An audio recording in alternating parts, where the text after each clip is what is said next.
Video में हम weekly current affairs या महत्वपूर्ण समसामयिक घटनाओं साप्ताहिक रूप में देखेंगे। इसमें सप्ताह भर में जो महत्वपूर्ण घटनाएं आगामी प्रतियोगी परीक्षाओं के दृष्टिकोण से महत्वपूर्ण है उसको रेखांकित करेंगे। तो इसमें पहला है, मुस्लिम लड़कियों की शादी की उम्र अब सुप्रीम कोर्ट तय करेगा या करेगा तय।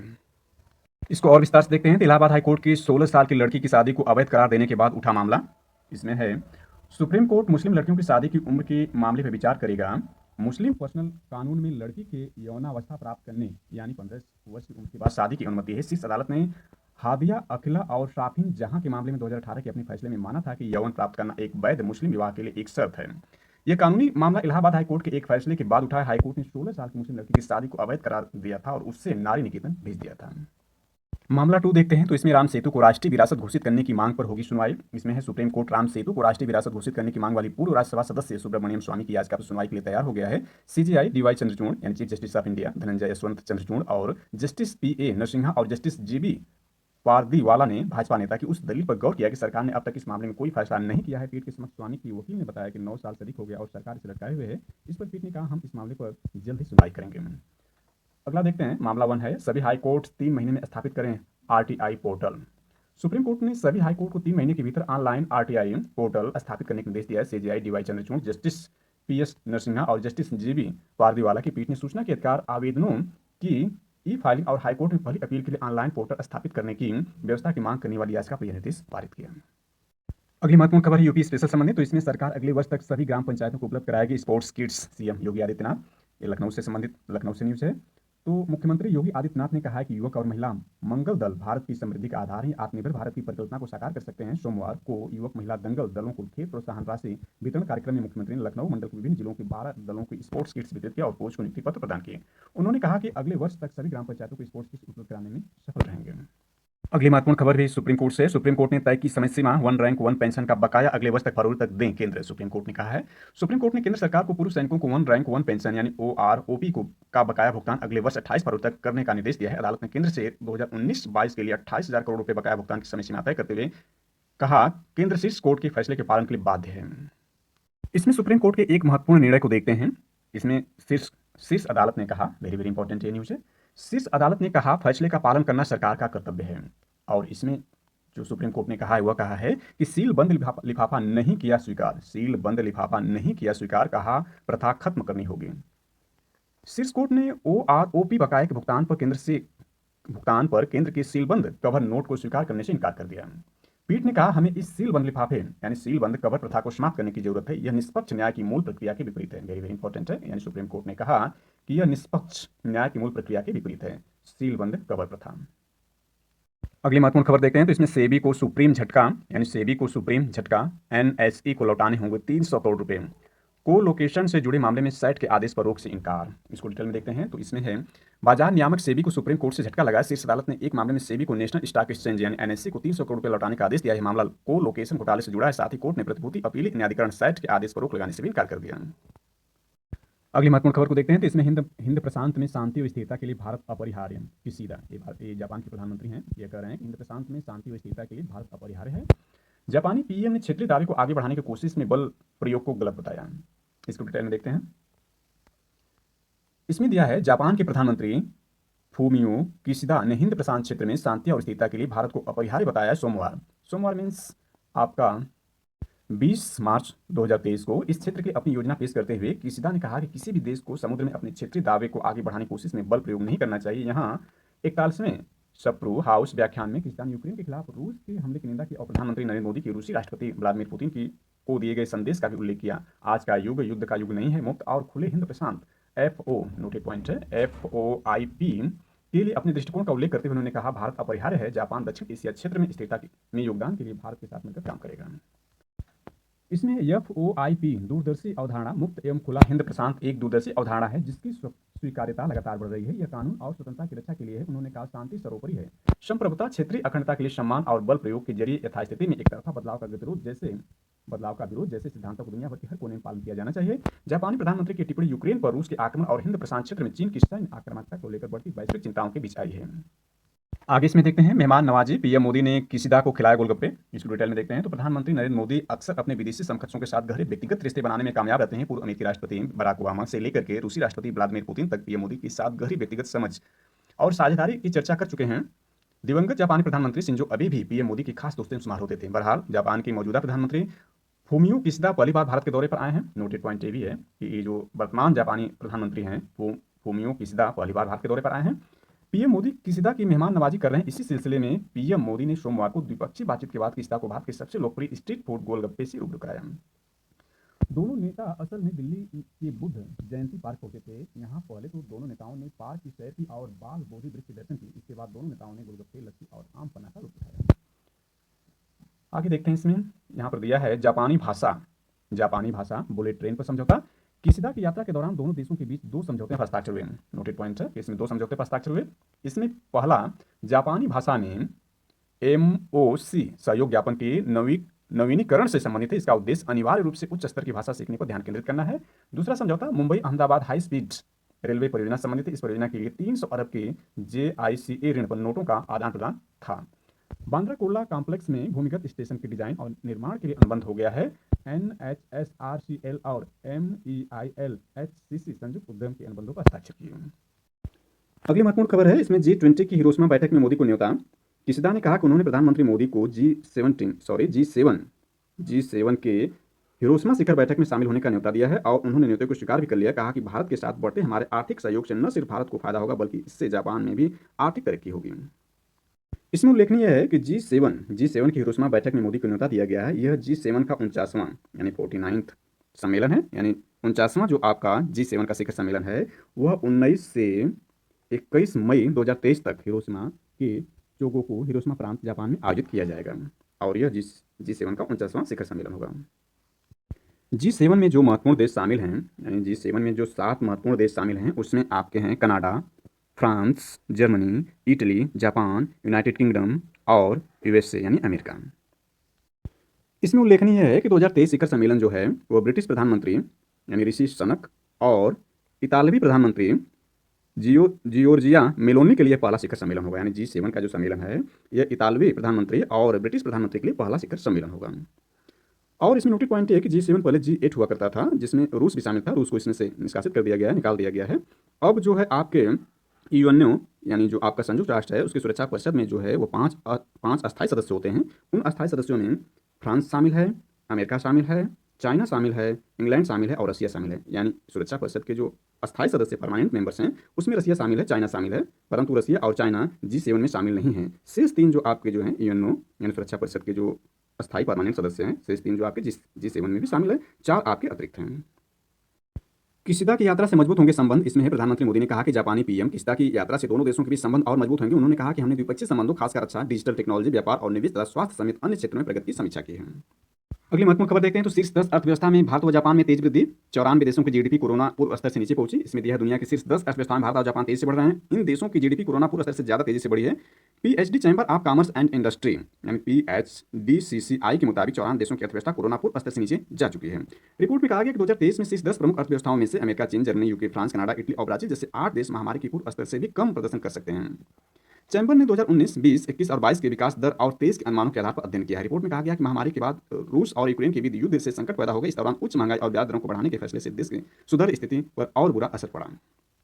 अगली महत्वपूर्ण खबर देखते हैं, उड़ान योजना 2024 तक देश में होंगे 100 एयरपोर्ट। इसको विस्तार से देखते हैं तो यह कम दूरी वाले हवाई अड्डों की संख्या में तेजी से बढ़ोतरी की जाएगी। नागरिक उड्डयन मंत्री ज्योतिराज सिंधिया ने कहा कि 2024 तक देश में ऐसे हवाई अड्डों की संख्या बढ़कर 100 तक करने का लक्ष्य जो अभी 74 है। नोटिस पॉइंट है कि वर्तमान में जो हवाई अड्डों की संख्या 74 है वह 2024 तक 100 करने की योजना, उड़ान योजना को 2016 में शुरू किया गया था। नोटिस पॉइंट है। सिंधिया ने कहा कि उड़े देश का आम नागरिक यानी उड़ान के तहत आम यात्रियों को भी विमान में यात्रा करने का अवसर देने का लक्ष्य है। पिछले 6 साल में यात्रियों की संख्या दुगनी हो गई है। भारत दुनिया के विमान क्षेत्र में तीसरा सबसे बड़ा बाजार है। नोटिस पॉइंट है कि भारत दुनिया के विमान क्षेत्र में तीसरा सबसे बड़ा बाजार है। उन्होंने कहा कि हमने देश के अंतिम छोर तक विमानन सेवाओं को पहुंचाने का लक्ष्य रखा है। उड़ान के तहत छोटे एयरक्राफ्ट को लाया जा रहा है। हमारा विश्वास है कि 2030 तक हमारा विमान उद्योग 3 लाख करोड़ रुपए का हो जाएगा। भारत ने हवाई यात्रा की बढ़ती मांग को पूरा करने के लिए दुनिया की सबसे तेजी से बढ़ती अर्थव्यवस्था के रूप में हवाई अड्डों, विमानों और भर्ती में अरबों डॉलर का निवेश करने की योजना का रूपरेखा तैयार की है। इसमें और देखते हैं तो 1300 विमानों या 1300 विमानों का ऑर्डर देगी कंपनियां। विमानन क्षेत्र की सलाहकार company centre for Asia Pacific aviation यानी कापा ने कहा है कि अगले 1-2 साल में भारतीय विमानन कंपनियां 1300 यानी 1300 विमानों का ऑर्डर दे सकती हैं। हालांकि देश में पायलटों की संख्या कम है, खासकर चौड़ी बाड़ी वाले विमानों के लिए, इसलिए इस पर भी ध्यान देना होगा। अगली खबर है क्षेत्रीय उड़ानों पर 980 अरब खर्च करने की योजना। सिंधिया ने बताया कि विकास में नए हवाई अड्डे, आर्थिक नियामक और हवाई यातायात नियंत्रक और नए उड़ान स्कूल शामिल होंगे। हमें नागरिक उड्डयन बुनियादी ढांचे और क्षमताओं को 2047 तक यानी भारत की आज़ादी की 100वीं वर्षगांठ तक भारत की 20 लाख करोड़ डॉलर की अर्थव्यवस्था का समर्थन करने में सक्षम बनाने की जरूरत है। सरकार साल 2025 तक क्षेत्रीय उड़ानों पर 980 अरब रुपए खर्च करने की योजना बनाई है। इसमें हवाई अड्डों का निर्माण और वर्तमान हवाई अड्डों का आधुनिकीकरण शामिल है। अगली महत्वपूर्ण खबर देखते हैं तो सरकार पर 155.8 लाख करोड़ का कर्ज, ये जीडीपी का 57.3% है, अर्थव्यवस्था को सुरक्षित बनाया। ये कह रही हैं निर्मला सीतारमण ने दिया जवाब। और यह जो है सरकार पर 155.8 लाख करोड़ का कर्ज, जीडीपी का 57.3% है। केंद्र सरकार पर 155.8 लाख करोड़ का कर्ज है। एक सवाल के लिखित जवाब में केंद्रीय वित्त मंत्री निर्मला सीतारमण ने यह जानकारी दी। मार्च 2023 तक के आंकड़े रखते हुए उन्होंने बताया कि यह कर्ज फिलहाल देश की सकल घरेलू उत्पाद जीडीपी की तुलना में 57.3% के बराबर है। हालांकि इसमें विदेशी कर्ज सिर्फ 7.03 लाख करोड़ रुपए है, जीडीपी के 2.6% के करीब है। अगली महत्वपूर्ण खबर है बैंकों पर घटा एनपीए का बोझ, इस वित्त वर्ष लाभ 70,000 करोड़ पार। और अगली महत्वपूर्ण खबर है, खबर को विस्तार से देखें तो एनपीए का मतलब हुआ बैंकों का फंसा कर्ज। सरकारी बैंकों का जो फंसा कर्ज है वो एनपीए है। बैंकों पर घटा एनपीए का बोझ, इस वित्त वर्ष लाभ 70,000 करोड़ पार। इसमें दिया सरकारी बैंकों का फंसा कर्ज एनपीए दिसंबर 2022 तक घटकर 5.53% रह गया। मार्च 2018 में यह 14.6% के मध्य शीर्ष स्तर पहुंच गया था। एक सवाल के लिखित जवाब में वित्त राज्य मंत्री भगवत कराड़ ने यह जानकारी दी। अगली महत्वपूर्ण खबर देखते हैं, इसमें आपका अंतर्राष्ट्रीय वन दिवस के संदर्भ में है। अंतर्राष्ट्रीय वन दिवस जो 21 मार्च 2023 को मनाया जा रहा है। 21 मार्च 2023 को अंतर्राष्ट्रीय वन दिवस है। और इस वर्ष जो अंतर्राष्ट्रीय वन दिवस 2023 की जो विषय वस्तु या थीम है वो वन और स्वास्थ्य है, यानी फॉरेस्ट एंड हेल्थ। यह आपकी विषय वस्तु या थीम है। इसमें नोटेड पॉइंट यह है कि 28 नवंबर 2013 को संयुक्त राष्ट्र महासभा के प्रस्ताव द्वारा 21 मार्च को अंतर्राष्ट्रीय वन दिवस की स्थापना की गई। कहने का आशय हुआ कि 21 मार्च 2023 को पहली बार अंतर्राष्ट्रीय वन दिवस मनाया गया। जबकि 2022 के लिए अंतर्राष्ट्रीय वन दिवस यानी जो 21 मार्च 2022 को अंतर्राष्ट्रीय वन दिवस मनाया गया था, उसकी विषय वस्तु या थीम थी वन और सतत उत्पादन, यानी वन और सतत उत्पादन और खपत, ये जो थी 2022 के लिए थीम थी। जबकि 20 मार्च को विश्व गौरैया दिवस मनाया जाता है, यानी विश्व गौरैया दिवस 2023 की थीम देखें तो विश्व भर के कई देशों में हर साल 20 मार्च को विश्व गौरैया दिवस मनाया जाता है। हर साल थीम के हिसाब से सेलिब्रेशन का आयोजन किया जाता है। विश्व गौरैया दिवस की थीम आई लव स्पैरो है और इसे आई लव स्पैरो की तरह चित्रित किया गया है। यानी 2023 की जो थीम है विश्व गौरैया दिवस की वह आई लव स्पैरो है। विश्व गौरैया दिवस 2023, इसके थोड़े संक्षिप्त इतिहास के बारे में देखें तो पहला विश्व गौरैया दिवस 20 मार्च 2010 को मनाया गया था। घरेलू गौरैया और पर्यावरण से प्रभावित अन्य आम पक्षियों के बारे में जागरूकता बढ़ाने के लिए हर साल यह दिन पूरे विश्व में मनाया जाता है। हर साल यह दिन पूरे विश्व में मनाया जाता है। भारत में नेचर फॉर एवर सोसाइटी यानी एनएफएस ने विश्व गौरैया दिवस मनाने के लिए एक अंतर्राष्ट्रीय पहल शुरू की। यह सोसाइटी फ्रांस के इको साइन एक्शन फाउंडेशन के साथ मिलकर काम करती है। दी नेचर फॉर एवर सोसाइटी की स्थापना एक भारतीय संरक्षणवादी मोहम्मद दिलावर ने की थी। नोटेड पॉइंट है, ये भारतीय संरक्षणवादी मोहम्मद दिलावर ने की थी। उन्होंने नासिक में घरेलू गौरैया की मदद करके अपना काम शुरू किया था। उनके प्रयासों के लिए उन्हें 2008 में टाइम पत्रिका द्वारा पर्यावरण के नायक नामित किया गया था। अभी हमने देखा कि जो 20 मार्च है वो आपका विश्व गौरैया दिवस है और 21 मार्च जो है विश्व वानिकी दिवस है और जो 22 मार्च है वह विश्व जल दिवस से संबंधित है। अर्थात विश्व जल दिवस 2023 की विषय वस्तु या थीम के बारे में देखें जो 22 मार्च 2023 को आयोजित की जाएगी या मनाया जाएगा, यानी कल मनाया जाएगा, उसके बारे में है। तो विश्व जल दिवस 2023 की थीम है त्वरित परिवर्तन। संयुक्त राष्ट्र जल और स्वच्छता संकट को हल करने के लिए परिवर्तन में तेजी लाने पर ध्यान केंद्रित कर रहा है यह थीम, यानी विश्व जल दिवस 2023 की थीम है त्वरित परिवर्तन। अगली महत्वपूर्ण खबर देखते हैं, खेल संबंधित है। कार्लोस को खिताब, फिर बने नंबर 1 खिलाड़ी टेनिस में। अल्कारेज ने रूस के मेदवेदेव का 19 मैचों से चला आ रहा जीत का सिलसिला भी तोड़ा। इसमें स्पेन के 19 साल के अल्कारेज ट्रॉफी के साथ इसमें दिया है कार्लोस अल्कारेज ने रूस के दानिल मेदवेदेव को 6-3, 6-2 से हराकर बीएनपी परिवास ओपन खिताब जीतने के साथ ही फिर से दुनिया की नंबर 1 रैंकिंग हासिल कर ली है। स्पेन के 19 साल के अल्कारेज एटीपी रैंकिंग में दूसरे से पहले स्थान पर आ गए। उन्होंने सर्बिया के जोकोविच का स्थान लिया है। अगली महत्वपूर्ण खबर देखते हैं, श्रीनगर के पहले माल की पड़ी नींव। इसमें दिया अनुच्छेद 370 के हटने के बाद विकास उगतीन दुबई की कंपनी ने किया 500 करोड़ का निवेश। इसको विस्तार से देखते हैं तो इसमें है जम्मू कश्मीर में अनुच्छेद 370 के निरस्त होने के बाद औद्योगिक विकास को गति मिलनी शुरू हो गई है। जैसा कि हम जानते हैं कि भारत सरकार ने या केंद्र सरकार ने 5 अगस्त 2019 को जम्मू कश्मीर से धारा 370 यानी अनुच्छेद 370 को खत्म कर दिया। इसमें देखते हैं तो इसमें आपका दिया है कि पहले नोटेड पॉइंट है कि पहले प्रत्यक्ष विदेशी निवेश एफडीआई के रूप में दुबई का एमआर समूह जम्मू कश्मीर में 500 करोड़ रुपए का निवेश कर रहा है। एक नोटेड पॉइंट है। इसमें दिया श्रीनगर के सेमपुरा में रविवार को 250 करोड़ रुपए की लागत वाले माल की आधारशिला रखी गई। रविवार में 19 मार्च 2023 को ये आधारशिला रखी गई। ये श्रीनगर ही नहीं, विदेशी पूंजी से बनने वाला प्रदेश यानी जम्मू कश्मीर का पहला माल होगा। इसमें 10 लाख वर्ग फुट क्षेत्र में 500 दुकानों का निर्माण होगा। इसे 2026 तक पूरा कर लिया जाएगा। ये समूह जम्मू और श्रीनगर में 150 करोड़ रुपए की लागत वाले एक आईटी टावर का भी निर्माण कर रहा है। उपराज्यपाल मनोज सिन्हा ने कहा, माल जम्मू कश्मीर के आर्थिक विकास को बढ़ावा देगा। यह भारत और यूएई के बीच द्विपक्षीय व्यापार और निवेश संबंधों को मजबूत करेगा। एमआर के सीईओ अमित जैन ने कहा, श्रीनगर का माल हमारे लिए मील का पत्थर, मेगा माल यूएई का पहला अहम निवेश है। अगली महत्वपूर्ण खबर है, इस साल रेल मार्ग से कश्मीर कन्याकुमारी से जुड़ जाएगा। इसमें उपराज्यपाल ने कहा कि इस साल कश्मीर रेल मार्ग से कन्याकुमारी से जुड़ जाएगा। यहाँ 1 लाख करोड़ रुपए की राजमार्ग व सुरंग परियोजना चल रही है। हवाई उड़ानों में भी वृद्धि होगी। 5,000 से अधिक कंपनियों के निवेश प्रस्ताव। सिन्हा ने कहा, नई औद्योगिक नीति के 22 महीने में 5,000 से अधिक देशी विदेशी कंपनियों के निवेश मिले हैं। हर दिन 8 कंपनियां जम्मू कश्मीर में निवेश की इच्छा जता रही है। हर दिन नया उद्योग शुरू हो रहा है। पिछले महीने 45 उद्योग शुरू हुए। प्रधानमंत्री 38,000 करोड़ की परियोजनाओं का शिलान्यास कर चुके हैं।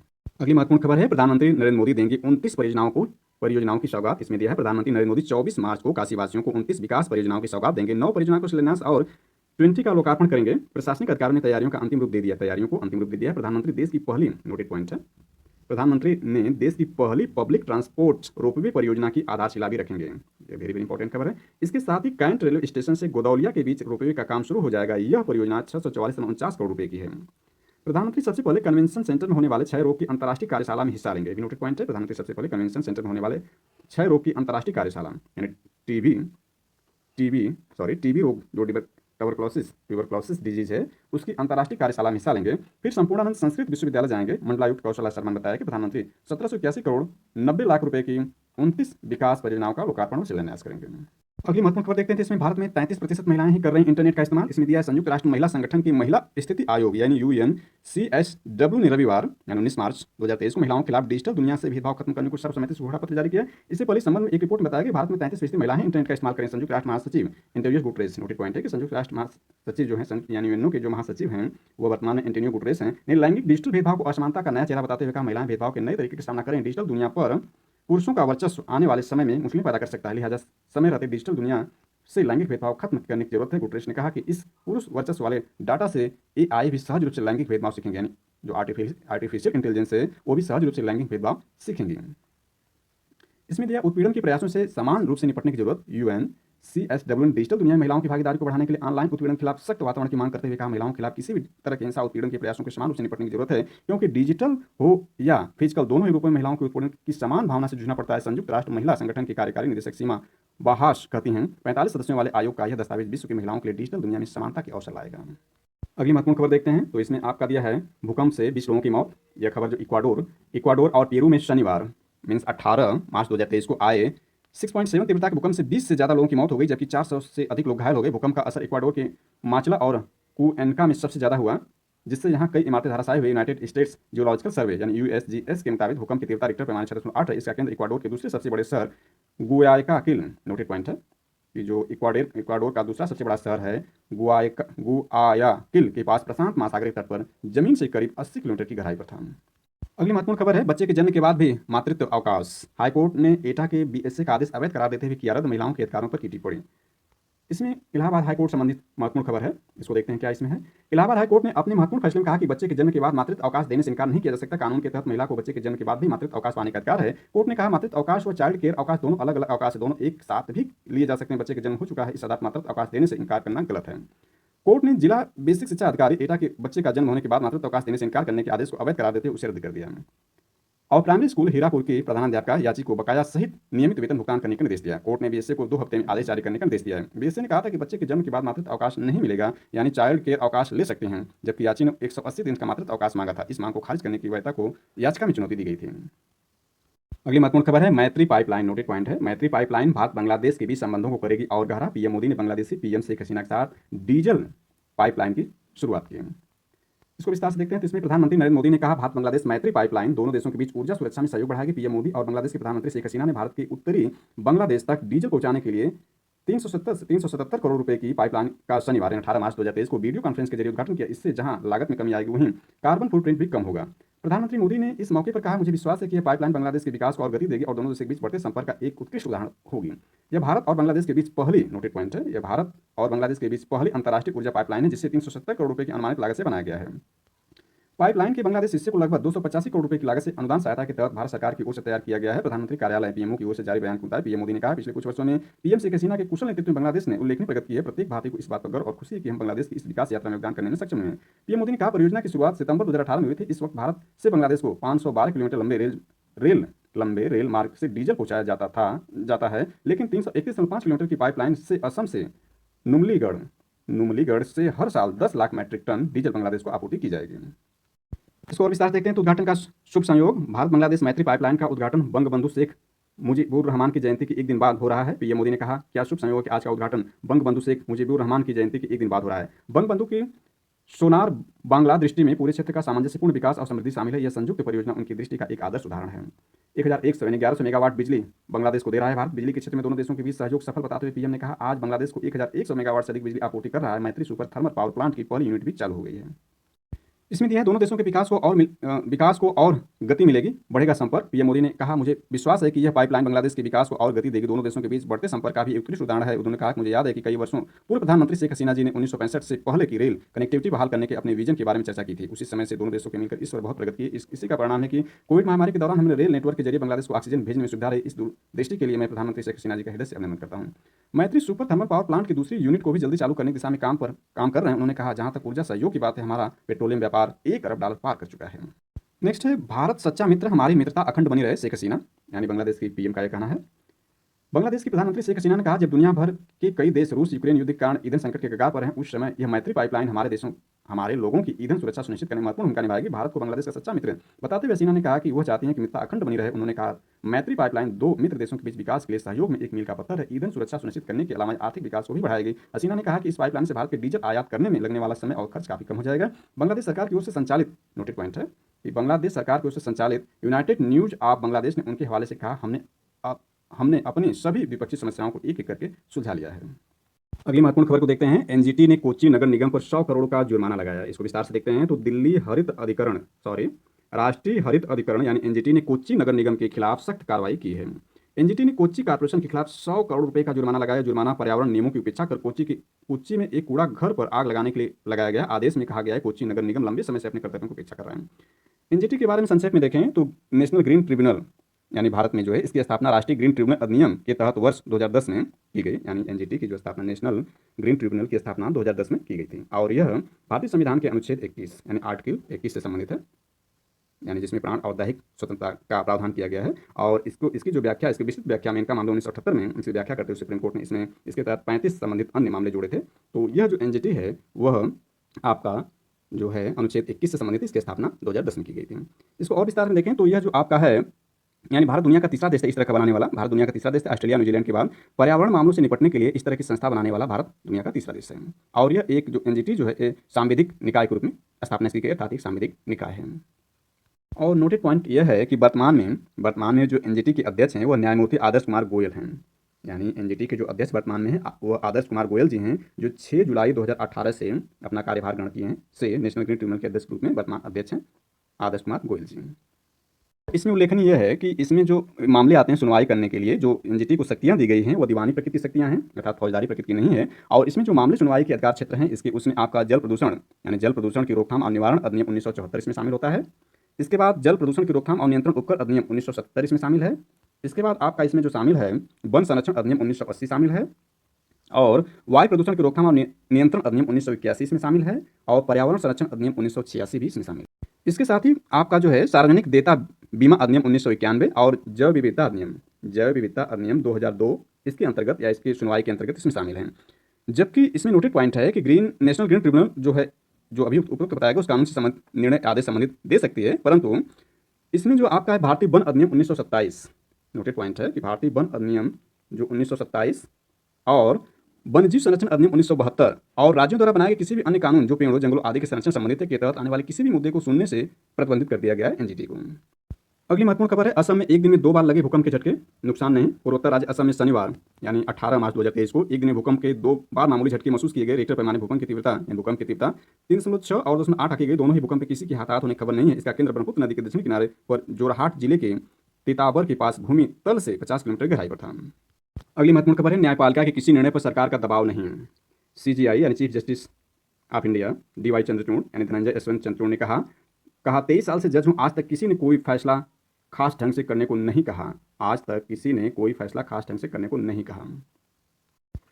जजों की नियुक्ति प्रक्रिया पर क्या बोले? सुप्रीम कोर्ट में चीफ जस्टिस ने बताया कि चीफ जस्टिस और 4 वरिष्ठतम जजों का कोलेजियम हाईकोर्ट के उन जजों के पिछले 3 साल के निर्णयों व काम को देखता है जिनके नाम पर विचार हो रहा है। यह प्रमुख बिंदु देखे जाते हैं। मेरिट फर्स्ट में है, यानी फर्स्ट आपका है, पूरा कोलेजियम संबंधित जज के किसी खास निर्णय को एक साथ बैठकर पढ़ता है। दूसरा, वरिष्ठता 2 है। अंततः यह सेवा है, इसलिए हाईकोर्ट के वरिष्ठ जज प्रोन्नत हो सुप्रीम कोर्ट पहुंचते हैं। समावेशन तीसरा, महिलाओं, समाज के वंचित समुदायों जैसे SC ST व अल्पसंख्यकों की न्यायपालिका में समावेशन की कोशिश होती है, लेकिन मेरिट की कीमत पर नहीं। चौथा, प्रतिनिधित्व, सभी हाईकोर्ट राज्यों क्षेत्रों का प्रतिनिधित्व रखा जाता है ताकि केवल 2-3 हाईकोर्ट से ही जज सुप्रीम कोर्ट में प्रोन्नत न हो। इसको और विस्तार देखते हैं तो चीफ जस्टिस धनंजय यशवंत चंद्रचूड़ का कहना है कि भारतीय न्यायपालिका पर किसी निर्णय के दौरान सरकार की ओर से कोई दबाव नहीं आया है। सुप्रीम कोर्ट ने चुनाव आयुक्त की नियुक्ति से लेकर कई मामलों में लगातार ऐसे कई निर्णय दिए हैं जो किसी तरह का दबाव होने पर नहीं दिए जा सकते। उन्होंने कहा, भारत में सबसे ज्यादा मुकदमे सरकार के होते हैं। न्यायपालिका अक्सर सरकार के सामने खड़ी होती है, लेकिन हमें अपने लोकतांत्रिक ढांचे की मजबूती में विश्वास रखना चाहिए। न्यायपालिका की स्वतंत्रता के बारे में चीफ जस्टिस ने कहा कि वे भारतीय न्यायपालिका के इतिहास में सबसे लंबे समय करीब 23 वर्ष से जज हैं। उन्हें आज तक किसी ने कोई फैसला किसी खास ढंग से देने को कभी नहीं कहा। अपने सहकर्मी जज के निर्णय के खिलाफ आई अपील पर भी आपस में कोई बात नहीं होती, जबकि उसी सहकर्मी के साथ वे काफी या लंच कर रहे होते हैं। अगली महत्वपूर्ण खबर देखते हैं तो भारत को दुनिया का सबसे बड़ा डेयरी निर्यातक बनाने का लक्ष्य। इसमें दिया है, शाह बोले 2034 तक वैश्विक दूध उत्पादन में 33% योगदान देंगे। गांधीनगर, केंद्रीय सहकारिता मंत्री अमित शाह ने 49वें डेयरी उद्योग सम्मेलन, नोटेड पॉइंट है, केंद्रीय सहकारिता मंत्री जो केंद्रीय गृह मंत्री भी हैं, ने 49वें डेयरी उद्योग सम्मेलन में कहा, भारत को दुनिया का सबसे बड़ा दुग्ध उत्पादन बनकर संतुष्ट नहीं होना चाहिए, बल्कि हमारा लक्ष्य है कि सबसे बड़ा डेयरी निर्यातक बनना चाहिए। 2033-34 तक वैश्विक दूध उत्पादन में 330 मिलियन मीट्रिक टन यानी MMT या 33% योगदान करने का लक्ष्य निर्धारित करना चाहिए। केंद्र और राज्य सरकारों को साथ साथ सहकारी समितियों को इससे हासिल करने के लिए मिलकर काम करना चाहिए। दूसरी श्वेत क्रांति की जरूरत, मोदी सरकार इसके लिए प्रतिबद्ध। शाह ने कहा, दूसरी श्वेत क्रांति की जरूरत है और हम इस दिशा में पूरी तत्परता के साथ काम कर रहे हैं। पिछले एक दशक में भारतीय डेयरी क्षेत्र में प्रति वर्ष 6.6% की वृद्धि हुई। केंद्र सरकार गांव में 2 लाख डेयरी सहकारी समितियों की स्थापना कर रही है। ऐसा होने पर डेयरी क्षेत्र की वृद्धि 13.80% हो जाएगी। इसमें और विस्तार देखें तो आज़ादी के बाद भारत में दूध उत्पादन 10 गुना बढ़ा है। शाह ने कहा, आज़ादी के बाद भारत में दूध उत्पादन 10 गुना तक बढ़ा है। 1970 से 2022 तक भारत की जनसंख्या में 4 गुना वृद्धि हुई है और हमारे डेयरी क्षेत्र के कारण दूध उत्पादन 10 गुना बढ़ा है। डेयरी क्षेत्र भारतीय अर्थव्यवस्था का एक महत्वपूर्ण पहलू। डेयरी क्षेत्र का योगदान 10 लाख करोड़ रुपए से अधिक है। 45 करोड़ लोग इससे जुड़े हैं। शाह ने कहा, डेयरी दुनिया के लिए एक व्यवसाय है, लेकिन भारत में जहां 9 करोड़ परिवार डेयरी से सीधे जुड़े हैं, यह आजीविका का एक स्रोत भी है। अगली महत्वपूर्ण खबर देखते हैं, श्री अन्न ने बढ़ाया मान, 2.5 करोड़ किसानों को होगा फायदा। श्री अन्न, जो कि मोटे अनाज को नया नाम दिया गया है, यानी मोटा अनाज का नया नाम श्री अन्न है, उसके बारे में कहा जा रहा है, ने बढ़ाया मान, 2.5 करोड़ किसानों को होगा फायदा। पीएम मोदी ने कहा, जलवायु के भी अनुकूल है मोटा अनाज। इसको विस्तार से देखते हैं तो इसमें प्रधानमंत्री नरेंद्र मोदी ने कहा, श्री अन्न मोटा अनाज खाद्य सुरक्षा से निपटने में मदद कर सकता है। मोदी ने कृषि वैज्ञानिकों से राष्ट्रीय खाद्य टोकरी में पोषक अनाज की हिस्सेदारी बढ़ाने की दिशा में काम करने का आह्वान किया। मोदी वैश्विक मोटा अनाज श्री अन्न सम्मेलन को संबोधित कर रहे थे। नोटेड पॉइंट है, मोदी वैश्विक मोटा अनाज श्री अन्न सम्मेलन को संबोधित कर रहे थे। उन्होंने कहा, यह देश के लिए बड़े सम्मान की बात है कि भारत के प्रस्ताव को 72 देशों ने समर्थन दिया और UNGA ने मार्च 2023 को, नोटेड पॉइंट है कि मार्च 2021 में ही 2023 को अंतर्राष्ट्रीय बाजरा वर्ष घोषित किया गया था। भारत बाजरा या श्री अन्न का वैश्विक आंदोलन के रूप में बढ़ावा देने के लिए लगातार काम कर रहा है। मोदी ने कहा, श्री अन्न प्रतिकूल जलवायु परिस्थितियों में रसायनों और उर्वरकों के बिना आसानी से उगाया जा सकता है। भारत के श्री अन्न मिशन से देश के 2.5 करोड़ छोटे और सीमांत किसानों को लाभ होगा। आज बाजरा राष्ट्रीय खाद्य टोकरी में केवल 5-6% है। मैं भारत के वैज्ञानिकों और कृषि विशेषज्ञों की हिस्सेदारी बढ़ाने के लिए तेजी से काम करने का आग्रह करता हूं। श्री अन्न भारत में समग्र विकास का माध्यम। मोदी ने कहा, श्री अन्न सिर्फ खेती या खाने तक सीमित नहीं। जो लोग भारत की परंपराओं से परिचित हैं वे भी जानते हैं कि हमारे यहाँ किसी के आगे श्री ऐसे ही नहीं होता है। जहाँ श्री होती है वहाँ समृद्धि भी होती है और समानता भी होती है। श्री अन्न सम्मेलन में 107 वर्षीय पप्पमम्मल ने पीएम मोदी को शाल उड़ाकर अभिनंदन किया तो उन्होंने पैर छूकर आशीर्वाद लिया। भारत में 170 लाख टन उत्पादन। पीएम मोदी ने कहा कि श्री अन्न में या मोटे अनाज में ज्वार, रागी, बाजरा, कुटकी, काकून, चीना, शावा, कोदो शामिल हैं। भारत 170 लाख टन से अधिक श्री अन्न का उत्पादन करता है, जो एशिया का 80% और वैश्विक उत्पादन का 20% है। डाक टिकट व सिक्के का अनावरण। पीएम मोदी ने श्री अन्न वर्ष 2023 पर अनुकूलित डाक टिकट और 75 रुपये के सिक्के का अनावरण किया। इसके अलावा बुक ऑफ मिलेट्स स्टैंडर्ड भी लॉन्च की। ICAR के Indian institute of millets research को वैश्विक उत्कृष्टता केंद्र घोषित किया गया। मोदी ने कहा, श्री अन्न सम्मेलन जैसे आयोजन न केवल वैश्विक बेहतरी के लिए जरूरी है, बल्कि भारत की बढ़ती जिम्मेदारी के प्रतीक भी। इसमें श्री अन्न की खेती, इससे जुड़ी अर्थव्यवस्था, सेहत पर उसके प्रभाव को भी जाना जा सकेगा। अगली महत्वपूर्ण खबर है, सितंबर में आ सकते हैं अमेरिकी राष्ट्रपति। इसमें दिया, सितंबर में भी प्रधानमंत्री मोदी का व्यस्त कार्यक्रम रहेगा। भारत इस साल G20 की मेजबानी कर रहा है। सितंबर में G20 का शिखर सम्मेलन भी होना है। इसमें वैश्विक नेताओं के साथ साथ अमेरिकी राष्ट्रपति जो बाइडेन भी शामिल होंगे। इसके बाद साल के अंत में होने वाले विधानसभा चुनावों के लिए प्रधानमंत्री मोदी का प्रचार अभियान शुरू होगा। ऐसे में प्रधानमंत्री मोदी के पास घरेलू व्यवस्थाएं बहुत ज्यादा होंगी। अगली महत्वपूर्ण खबर है संयुक्त राष्ट्र मानवाधिकार परिषद में भारत के शिक्षा और विकास मॉडल की तारीफ। जिनेवा संयुक्त राष्ट्र मानवाधिकार परिषद की नोटेड पॉइंट है, संयुक्त राष्ट्र मानवाधिकार परिषद की 52वीं वार्षिक बैठक में भारत के शिक्षा और विकास मॉडल की तारीफ हुई। United nation economic and social council के साथ काम करने वाले गैर सरकारी संगठन इकोफान के संस्थापक साई संपत ने कहा इसे दूसरे देशों को अपनाना चाहिए। उन्होंने दिल्ली की दलित लड़की रोहिणी का उदाहरण दिया। अगली महत्वपूर्ण खबर देखते हैं तो इसमें दुर्लभ संयोग 9 संवत से इस बार सावन में 8 सोमवार होंगे। इसमें कहा गया है कि 19 वर्ष के बाद बन रहा ऐसा संयोग इस बार चतुर्मास भी 5 माह का 22 मार्च से शुरू होगा। 9 संवत 2080 मलमास की वजह से 59 दिनों का होगा सावन। इसमें दिया है सावन के सोमवार, आप देख सकते हैं यहाँ दिखाया गया है। तो यह आपके कुछ विशेष जानकारी रही, हालांकि इससे परीक्षा संबंधित जानकारी नहीं है, लेकिन यह केवल जानकारी के लिए जानकारी दी जा रही है। अगली महत्वपूर्ण खबर देखते हैं, यूपी स्पेशल संबंधित है। लखनऊ के टेक्सटाइल पार्क को मंजूरी। इसमें दिया लखनऊ हरदोई सीमा पर 1000 एकड़ में होगा निर्माण, प्रोजेक्ट को केंद्र की हरी झंडी। इसमें दिया है 3 लाख लोगों को मिलेगा रोजगार, प्रदेश के कपड़ा उद्योग को मिलेगी नई पहचान। इसको विस्तार से देखते हैं तो इसमें लखनऊ हरदोई सीमा पर 1000 एकड़ जमीन पर पीपीपी मॉडल के तहत मेगा टेक्सटाइल पार्क स्थापित किया जाएगा। इस प्रोजेक्ट को शुक्रवार यानी 17 मार्च 2023 को केंद्र सरकार की मंजूरी मिल गई। प्रधानमंत्री नरेंद्र मोदी ने शुक्रवार को देश में 7 मेगा टेक्सटाइल पार्क की स्थापना का ऐलान किया। इसमें संत Kabir PM Mitra textile and apparel park limited के नाम से यूपी में स्थापित होने वाला मेगा टेक्सटाइल पार्क भी शामिल है। इस परियोजना पर करीब 1200 यानी 1200 करोड़ रुपए की लागत आएगी। इसके जरिए 10,000 करोड़ के निवेश की उम्मीद है। इस पार्क से लगभग 1 लाख प्रत्यक्ष और 2 लाख परोक्ष रोजगार सृजित होने की उम्मीद है। लखनऊ हरदोई की सीमा पर 1033 एकड़ जमीन पर इस पार्क को बसाया जाएगा। इसमें हरदोई और लखनऊ की सीमा पर स्थित आंटगढ़ी, सौदा, अटारी, रुदानखेड़ा, बिशुनपुर, जिंदाना, पारा, भदराही, सालेह नगर और शाहमऊ गांव और मलिहाबाद तहसील की जमीन ली जाएगी। प्रदेश सरकार की ओर से पार्क को धरातल पर उतारने के लिए एक स्पेशल पर्पज व्हीकल SPV का गठन किया जाएगा। हथकरघा एवं वस्त्रोद्योग विभाग को इसके लिए 1033 एकड़ जमीन निःशुल्क उपलब्ध कराने के लिए बीते महीने कैबिनेट ने मंजूरी दी थी। पार्क में वस्त्रोद्योग से जुड़े सभी कार्य सुविधाएं एक ही परिसर में उपलब्ध होंगी। इन शहरों में भी स्थापित होंगे पार्क। इन पार्कों की मध्य प्रदेश के धार, महाराष्ट्र के अमरावती, तेलंगाना के वारंगल, तमिलनाडु के विरुधुनगर, कर्नाटक के कलबुर्गी और गुजरात के नवसारी में भी स्थापना होगी। इनको 2027-28 तक पूरा किया जाना। प्रधानमंत्री नरेंद्र मोदी ने शुक्रवार को ट्वीट पर इसकी जानकारी देते हुए कहा कि टेक्सटाइल पार्क दुनिया के लिए भारत में बनाओ, मेक इन इंडिया और मेक फॉर द वर्ल्ड पहल का बेहतरीन उदाहरण बनेंगे। 5F को करेंगे साकार। पीएम मोदी ने कहा कि टेक्सटाइल पार्क 5F यानी farm to fibre, to factory, to fashion, to foreign के विजन को साकार करेंगे। कपास की खेती के लिए सीधे विदेश निर्यात की संकल्पना पर आधारित इन फार्मों के जरिए संबंधित राज्य में करोड़ रुपए का निवेश आएगा, यानी 4445 करोड़ रुपए की व्यवस्था की गई है आम बजट में इसके लिए। अगली महत्वपूर्ण खबर देखते हैं तो अर्थव्यवस्था को मजबूत करने में खास बने दूध, अंडा व मांस। स्वरोजगार युवाओं को जोड़ने के लिए सरकार ने मजबूती से इस क्षेत्र में कदम बढ़ाए हैं। एबीपी स्पेशल महत्वपूर्ण खबर है। लखनऊ आपका दूध, अंडा और मांस तीनों उत्तर प्रदेश की अर्थव्यवस्था को मजबूत करने में खास बने हैं। जहां प्रदेश में दूध और अंडा उत्पादन में वृद्धि हुई तो वहीं मांस का उत्पादन और निर्यात दोनों ही बढ़ा है। खासतौर से युवाओं को जोड़ने के लिए सरकार ने मजबूती से इस क्षेत्र में कदम आगे बढ़ाएं। इसके लिए योजनाएं चलाई हैं। कहा गया है कि पशु क्षमता का भरपूर प्रयोग किया जाए ताकि स्वरोजगार को बढ़ावा दिया जा सके। उत्तर प्रदेश के दूध उत्पादन का 17% हिस्सा उत्पादित करता है। उत्तर प्रदेश देश के दूध उत्पादन का 17% हिस्सा उत्पादित करता है। वर्ष 2020-21 में दूध का 313.59 लाख मीट्रिक टन उत्पादन हुआ, वहीं 2021-22 में 330.05 लाख मीट्रिक टन दूध उत्पादित हुआ। वर्ष 2022-23 में 352.05 लाख मीट्रिक टन दूध का उत्पादन होने का अनुमान है। प्रदेश में 21,537 दूध समितियां हैं, जिसमें से लगभग 12,79,560 पंजीकृत दूध उत्पादक जुड़े हुए हैं। सरकार अब इन्हें बढ़ाने की और तैयारी कर रही है। इसी तरह से अंडा उत्पादन भी बढ़ रहा है। अगली महत्वपूर्ण खबर देखते हैं सर्वाधिक काजू उत्पादन में। ये 5 राज्य देश भर में 75% से अधिक काजू का उत्पादन करते हैं। इसमें काजू उत्पादन में फर्स्ट पोजीशन पर महाराष्ट्र है, दूसरा आंध्र प्रदेश, तीसरा उड़ीसा, चौथा कर्नाटक, पांचवां जो है तमिलनाडु है। और ये पांचों राज्य मिलकर भारत में जो काजू का उत्पादन है उसका 75% से अधिक उत्पादन है 5 राज्य करते हैं। इसमें फर्स्ट महाराष्ट्र है, 25.28% उत्पादन यह अकेले ही करता है। अगली महत्वपूर्ण खबर है सतलज यमुना नहर विवाद का नहीं निकला अब तक कोई समाधान। केंद्र सुप्रीम कोर्ट में हलफनामा दाखिल कर कहा पंजाब सरकार ने पानी साझा करने से किया इनकार। इसको विस्तार से देखते हैं। यह है SYL विवाद। पंजाब ने हरियाणा से 18 नवंबर 1976 को 1 करोड़ रुपए दिए और 1970 को SYL के निर्माण को मंजूरी दी। बाद में पंजाब ने SYL नहर के निर्माण को लेकर आनाकानी करनी शुरू कर दी। 1979 में हरियाणा ने SYL के निर्माण की मांग को लेकर सुप्रीम कोर्ट का दरवाजा खटखटाया। पंजाब ने 11 जुलाई 1979 को पुनर्गठन एक्ट की धारा 78 को सुप्रीम कोर्ट में चुनौती दी। 1981 में प्रधानमंत्री इंदिरा गांधी की मौजूदगी दोनों राज्यों का समझौता हुआ। 1982 में इंदिरा गांधी ने पटियाला के गांव कर्पूरी में ट्रक लगाकर नहर का निर्माण शुरू करवाया। इसके विरोध में शिरोमणि अकाली दल ने SYL की खुदाई के विरुद्ध मोर्चा खोल दिया। इसमें दिया केंद्र सरकार ने सुप्रीम कोर्ट से कहा कि विवादास्पद सतलज यमुना लिंक यानी SYL मुद्दे का अब तक कोई समाधान नहीं हो सका है। केंद्र ने कहा कि जल शक्ति मंत्री की पंजाब और हरियाणा के मुख्यमंत्रियों के साथ हुई बैठक में बेनतीजा रही, लेकिन समाधान के लिए आगे भी प्रयास जारी रहेगा। अगली महत्वपूर्ण खबर है, महाराष्ट्र सरकारी बसों में महिलाओं को 50% की छूट। महिला यात्रियों को महाराष्ट्र राज्य सड़क परिवहन निगम यानी एमएसआरटीसी की ओर से चलाई जाने वाली सभी प्रकार की बसों में टिकट पर 50% की छूट मिलेगी।